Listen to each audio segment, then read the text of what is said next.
Hello friends and dear students, Sharda Sadan के online YouTube platform पर आपका स्वागत है।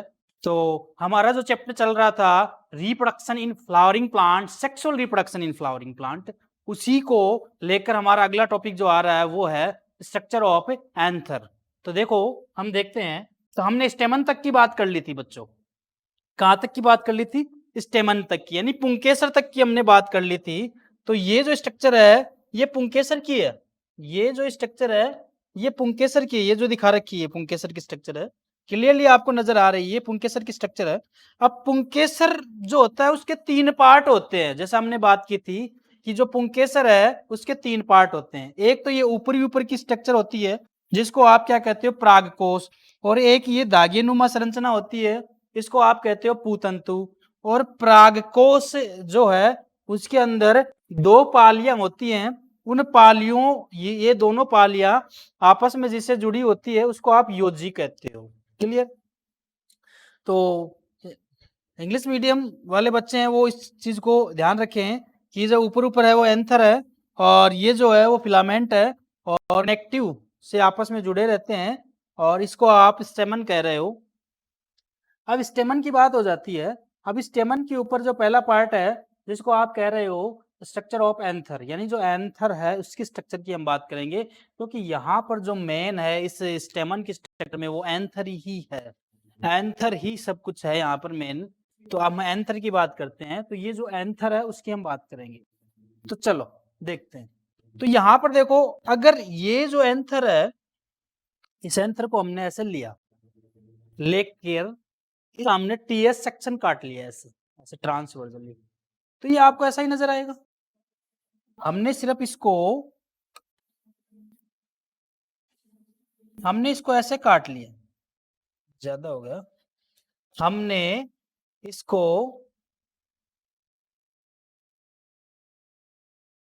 एक मिनट बच्चों, एक मिनट, थोड़ा सा कम कर लिया। चलो ऐसे ही समझ। हमने इसको ट्रांसवर्जली काट लिया, ऐसे ट्रांसवर्जन हमने इसको काट लिया। तो ये स्ट्रक्चर आपको ऐसे नजर आएगी। क्लियर? अब इस स्ट्रक्चर में आपको क्या दिखाई दे रहा है? इस स्ट्रक्चर में आपको यहां पर अगर आप देखोगे तो पहले जो स्ट्रक्चर के अंदर आपको 2 लोब्स दिखाई दे रहे हैं। एक लोब्स इधर है और एक लोब्स इधर है। एक राइट लोब और एक लेफ्ट लोब। ठीक है? अब इस लोब के अंदर पोलन सेक बने हुए हैं। एक पोलन सेक ये है, एक पोलन सेक ये है, एक पोलन सेक ये है, एक पोलन सेक ये। यानी हमने प्राकोष का कट सेक्शन लिया और उस कट सेक्शन में जब हमने देखा तो प्राकोष की 2 पालियां हमें क्लियरली नजर आ रही है। एक पाली ये नजर आ रही है नीचे से लेके, एक पाली ये नजर आ रही है। इन दोनों पालियों में प्रत्येक पाली के अंदर 2 पराग के कक्ष हैं जिनको आप परागपुट कह सकते हो या पोलन सेक कह सकते हो, पोलन चेंबर कह दो आप। तो ये परागपुट है। अब इन परागपुटों को ही माइक्रोस्पोरेंजियम कहा जाता है बच्चों। क्या कहा जाता है? माइक्रोस्पोरेंजियम। माइक्रोस्पोरेंजियम, या फिर आप कहोगे इसको हिंदी में लघु बीजाणु धानी। माइक्रोस्पोरेंजियम या लघु बीजाणु धानी। तो परागकोश के अंदर 2 पाली होती है। प्रत्येक पाली में 2 लघु बीजाणु धानी होती है या 2 परागपुट होते हैं। इस प्रकार से पूरे परागकोश में कितनी लघु बीजाणु धानियां होती है आप बता सकते हो काउंट करके। टोटल होती हैं 4। क्लियर? यानी जो एंथर है उसका कट सेक्शन हम लेते हैं तो it consist by 2 lobe. Each lobe have 2 pollen sac या 2 माइक्रोस्पोरेंजियम। ठीक है? Then there are present total microsporangium कितनी है? 4 माइक्रोस्पोरेंजियम है। It is clear? बात आपको समझ में आई अच्छे से? ठीक है। तो यहां पर हमने माइक्रोस्पोरेंजियम की बात कर ली। तो देखो यहां पर अगर आप देखो तो एक माइक्रोस्पोरेंजियम ये है, एक माइक्रोस्पोरेंजियम ये है, एक माइक्रोस्पोरेंजियम ये है, एक माइक्रोस्पोरेंजियम ये है। और ये चल किसके अंदर रहा है बेटे? ये एंथर के अंदर चल रहा है। किसके अंदर चल रहा है? तो हम तो स्ट्रक्चर एंथर की पढ़ेंगे, तो साथ साथ हमें किसकी स्ट्रक्चर भी समझ में आ रही है? माइक्रोस्पोरेंजियम की स्ट्रक्चर भी हमें साथ साथ में समझ में आ रही है। यानी हम तो परागकोश को पढ़ रहे हैं बेटे, परागकोश। लेकिन परागकोश के साथ साथ आपको लघु बीजाणु धानी की संरचना भी समझ में आ रही है। तो अलग से आप नहीं लिखना, इसी में आप समझाना है, लघु बीजाणु धानी। क्लियर? बात समझ में आई? तो बड़े ही जोश के साथ आप इस चीज को समझो। आपका नया सेशन स्टार्ट हो चुका है, तो एक एक टॉपिक को आप क्लियर करते जाओ ताकि कोई दिक्कत नहीं रहे। ठीक है? बाकी यदि कोई प्रॉब्लम रहे तो कमेंट सेक्शन में आप जरूर बताया करो, अच्छे से समझो। तो यहां पर हमने बात कर ली, जो आवर्त विपादप है उनके परागकोश के अंदर 4 लघु बीजाणु धानियां होती है, यानी 4 माइक्रोस्पोरेंजियम होती है। लेकिन यहां पर एक्सेप्शन ऑफ बायोलॉजी भी होता है, अपवाद। तो एक मालवेसी, इंग्लिश में भी मालवेसी बोलते हैं, मालवेसी जो कुल है उनके जो प्लांट है, मालवेसी कुल के जो प्लांट, याद रखेंगे बेटे, अच्छे से याद रखेंगे, मालवेसी कुल के जो प्लांट हैं उनके अंदर जो परागकोश है उसमें 2 लोब नहीं होते हैं, उनमें सिर्फ एक ही पाली होती है। एक ही पाली है, तो माइक्रोस्पोरेंजियम कितनी होगी बेटा? कितनी होगी? जल्दी से बताइए कितनी होगी? माइक्रोस्पोरेंजियम सिर्फ 2 होगी। क्लियर बात? तो मालवेसी कुल के पादपों में एक ही परागकोश के अंदर एक ही पाली होती है, जबकि अन्य में 2 पालियां होती हैं। तो एक पाली है, एक में 2 माइक्रोस्पोरेंजियम। यहां पर अगर आप बात करो तो 4 माइक्रोस्पोरेंजियम या 4 लघु बीजाणु धानी होती है। क्लियर बात समझ में आ गई? आप इसका एग्जाम्पल दे सकते हो, जैसे कपास है, भिंडी है, कपास है, भिंडी है, या आप इसका एग्जाम्पल दे सकते हैं। तो क्लियरली बात आपको समझ में आ रही है? तो देखते रहे आगे के टॉपिक किस प्रकार से हम क्लियर कर रहे हैं। तो यहां पर हम अगर हम बात करेंगे तो ये जो स्ट्रक्चर हमने समझा दी, इस स्ट्रक्चर को यदि आप यहां से जूम करके देखते हो तो यहां पर ये आपको स्ट्रक्चर ऐसी नजर आती है तो वही स्ट्रक्चर टीएस ऑफ एंथर। ये टीएस ऑफ एंथर की बात कर रहे हैं हम, टीएस ऑफ एंथर। तो ये टीएस ऑफ एंथर के अंदर हम बात करेंगे 4 माइक्रोस्पोरेंजियम है। अब 4 माइक्रोस्पोरेंजियम है, अब आपको ये आ गया कि चलो माइक्रोस्पोरेंजियम को ही समझाइए हमें। तो माइक्रोस्पोरेंजियम को समझाने के लिए हमने इसके स्ट्रक्चर से 2 चीजें अलग की। इसकी स्ट्रक्चर से हमने 2 चीजें अलग की, एक तो एंथर वाल या वाल ऑफ एंथर बोल सकते हो आप, एंथर वाल बोल सकते हो, यानी परागकोश भित्ति, और दूसरा है स्पोरोजीनस टिश्यू, यानी बीजाणु जनन उत्तक। बीजाणु जन बोल दो या जनन उत्तक बोल दो, एक ही, बीजाणु जन उत्तक या बीजाणु जनन उत्तक। हमने माइक्रोस्पोरेंजियम को समझने के लिए 2 स्ट्रक्चर यूज ले रहे हैं जिनसे हम माइक्रोस्पोरेंजियम को समझेंगे। तो बात को समझें और देखते रहें, वीडियो को स्किप ना करें, लगातार बने रहे हमारे साथ ताकि आपको अच्छे से क्लियर ये चीज समझ में आए। तो माइक्रोस्पोरेंजियम में एंथर वाल और स्पोरोजिनस टिश्यू की अगर हम बात करते हैं तो पहले बेटा हम कौन सी पढ़ेंगे? बताओ, आप जल्दी से बताओ हमें, हम कौन सी पढ़ेंगे? Wall of anther. तो वाल ऑफ एंथर कहां से निकालोगे आप? इसमें से मैं ये डायग्राम आपको रिप्रेजेंट कर रहा हूं, दिखा रहा हूं, और मैं बोल रहा हूं इसमें वाल ऑफ एंथर निकालो। तो सीधी सी बात है, कहीं से भी निकाल लो आप, ये वाल ऑफ एंथर, ये वाल ऑफ एंथर, ये आपने वाल ऑफ एंथर निकाल लिया, एक टुकड़ा बाहर निकाल लिया वाल ऑफ एंथर का। अब बोलोगे स्पोरोजिनस टिश्यू कहाँ? ये बीच में देखो, ये दिखा रखा है स्पोरोजिनस टिश्यू। तो 2 चीजों को पढ़ना है। तो बेटे आपको 2 चीज पढ़नी है, एक तो ये वाल ऑफ एंथर और एक स्पोरोजिनस टिश्यू। क्लियर? बात समझ में आई? आपको 2 चीजें पढ़नी है, एक तो वाल ऑफ एंथर और एक स्पोरोजिनस टिश्यू। क्लियर? ठीक है। तो वाल ऑफ एंथर की अगर हम बात करें तो wall of anther is consist by 4 layer, यानी परागकोश की जो भित्ति होती है वो 4 परतों से मिलकर बनी होती है, ठीक है। और हम अब एक एक करके इन वॉल ऑफ एंथर को पहले हम पढ़े, तो परागकोश की जो भित्तियां है वो 4 कौन कौन सी हैं देखते हैं। एंथर वॉल को हम पढ़ते हैं कंसिस्ट बाय 4 लेयर, यानी जो एंथर वॉल है, जो परागकोश भित्ति है,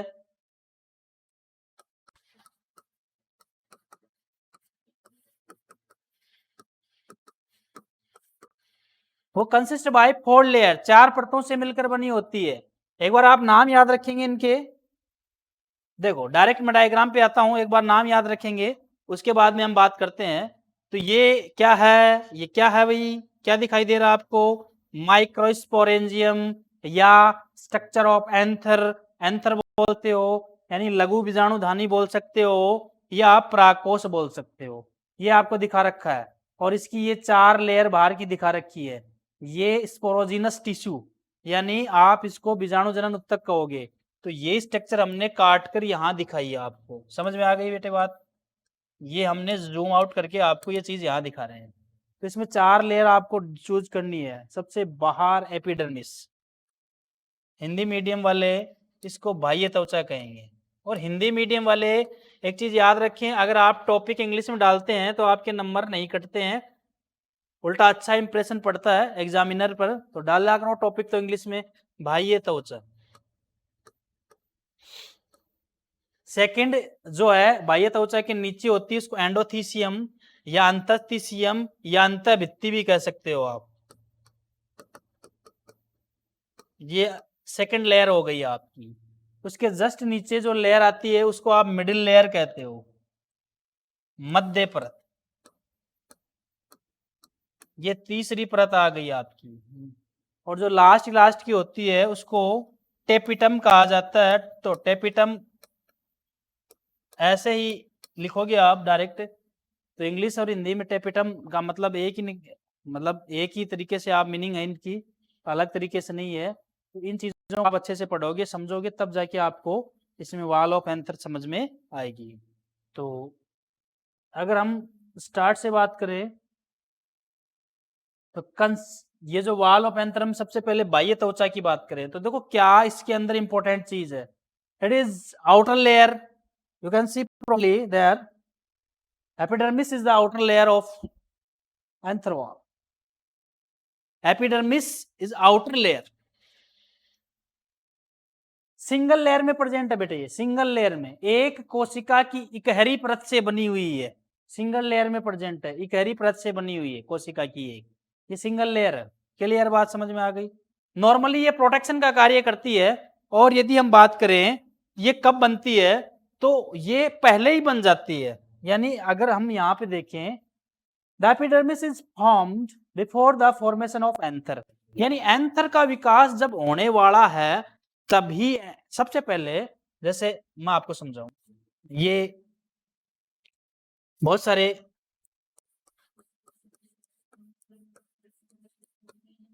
पेरेनकाइमेटस सेल है माइक्रोस्पोरेंजियम में, और सबसे पहले जो लेयर बनी थी बाहर वो एपिडर्मिस बनी थी बेटे। सबसे पहले एपिडर्मिस बनी थी, बाद अंदर रूपांतरण हुआ, मॉडिफिकेशन बाद में हुआ। तो एंडोथीसियम, मिडिल लेयर ये सारी बाद में बनी थी। सबसे पहले आपकी एपिडर्मिस बनती है। किसके निर्माण के पहले आपसे पूछ ले तो परागकोश बनने से पहले ही बन जाती है। तब परागकोश बनता भी नहीं है, उस टाइम पर ही ये बन जाती है। ये बात आपको समझ में आई? क्लियर क्लियर, ठीक है। नेक्स्ट अगर हम बात करें अंतःभित्ति की, एंडोथीसियम की, इट इज यूनिक है, इट इज यूनिक लेयर। कैसे? It is a second layer, पहली बात तो सेकेंड लेयर है। दूसरी कंसिस्ट बाय सिंगल लेयर, इसमें भी इकहरी परत होती है, डबल लेयर नहीं होती है। और इसकी जो सेल्स होती है ना, जो इसकी सेल्स होती हैं वो पहले तो ऐसे थोड़ी आर्य क्रम में होती हैं, रेडियल फॉर्म में होती है, बड़ी होती है। और इनके अंदर एक विशेष, एक स्पेशल केमिकल डिपॉजिट हो जाता है जिसको आप बोलते हो अल्फा सेलुलोज। तो इनमें अल्फा सेलुलोज जम जाता है। किसके अंदर? अंतःभित्ति की जो कोशिकाएं हैं उनमें अल्फा सेलुलोज जम जाता है, जिनके कारण रेशेदार पट्टियां बनती है भाई, रेशेदार पट्टियां, रेशेदार पट्टियां बन जाती है। रेशेदार पट्टियां बनते ही ये जो नेचर है, इस पूरी का नेचर जो है हाइग्रोस्कोपिक हो जाता है, आर्द्रता ग्राही,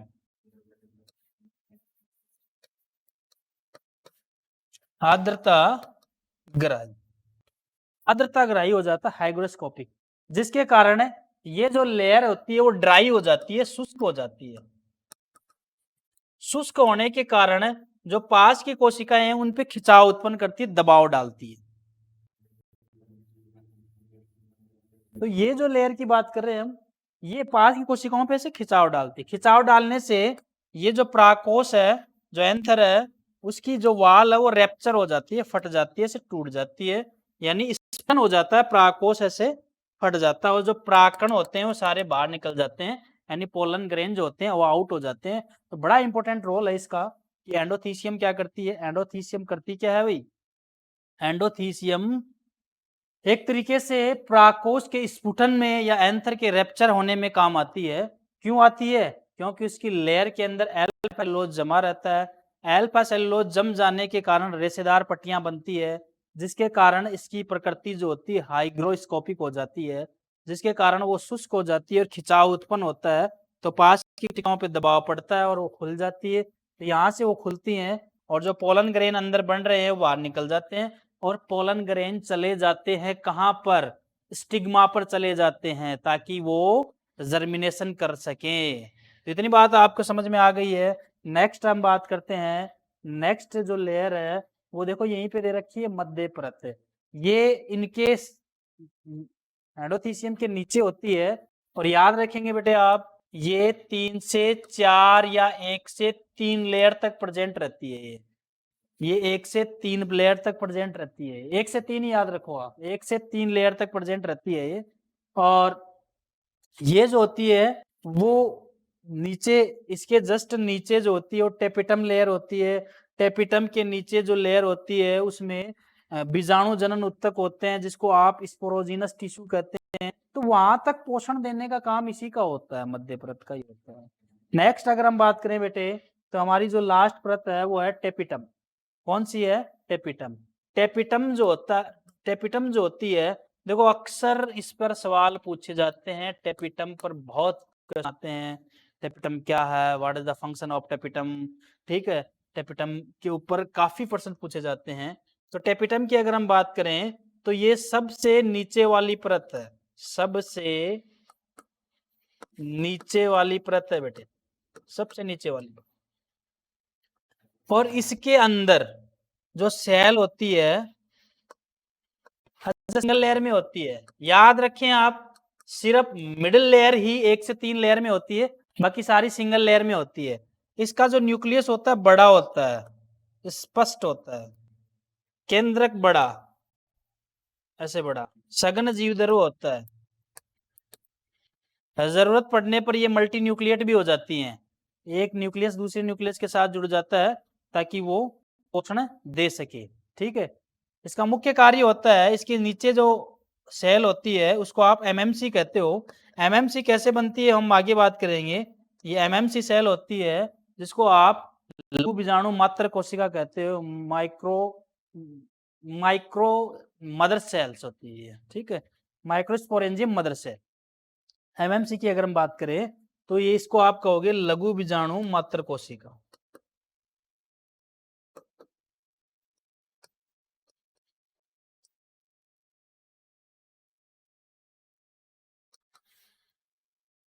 लघु बीजाणु मात्र कोशिका, तो शॉर्ट में एमएमसी हमने कह दिया, ठीक है।